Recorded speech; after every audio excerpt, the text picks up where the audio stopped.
Last week, Occupy Wall Street was a haven for anti-Semites, and it was full of racists. In our fourth story tonight, when those didn't stick, the right wing pulled out a far more familiar smear, this time by calling it a front group for radical Islamists.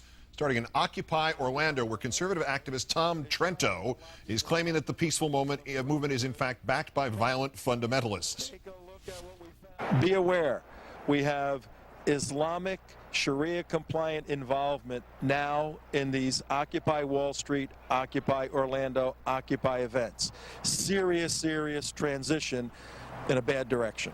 His evidence of this Sharia-compliant involvement is the presence of a Muslim American lawyer named Shayan Elahi.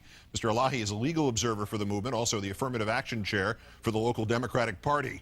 When he asked Trento to stop harassing protesters, Trento responded with characteristic venom.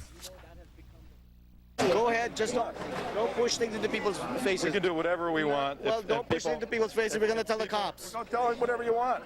Yeah, but these are all You know? Full of people. Everybody's Get lost. Get lost. do that. Get lost. You're the biggest racist thing. Yeah. Guy's name is Tom Trento, and he's a jackass. Elahi telling the Florida Independent that after the incident, he was simply volunteering his legal services as just another proud American and a member of the movement. The idea that a Muslim American could be a patriotic volunteer is apparently enough to send the right-wing blogosphere into convulsions, more so than usual. The Tea Party Tribune, I think they took over for the World Herald Telegraph Tribune, ran this headline: Jihad alert. Is the Muslim Brotherhood directing Occupy Orlando? Answer is no. Town Hall, another major right-wing blog with no conscience, says this one: the latest addition to Occupy Wall Street, radical Islamist group CARE. The answer to that is no. And then there's Glenn Beck's The Blaze, which I'm beginning to believe is a parody website like The Onion.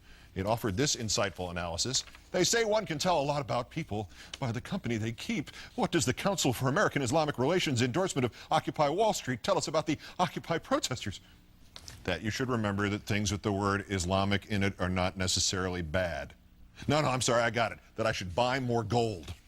One Muslim leader involved in the protest here in New York said Friday that this kind of racism is one of the reasons his group became involved in the movement.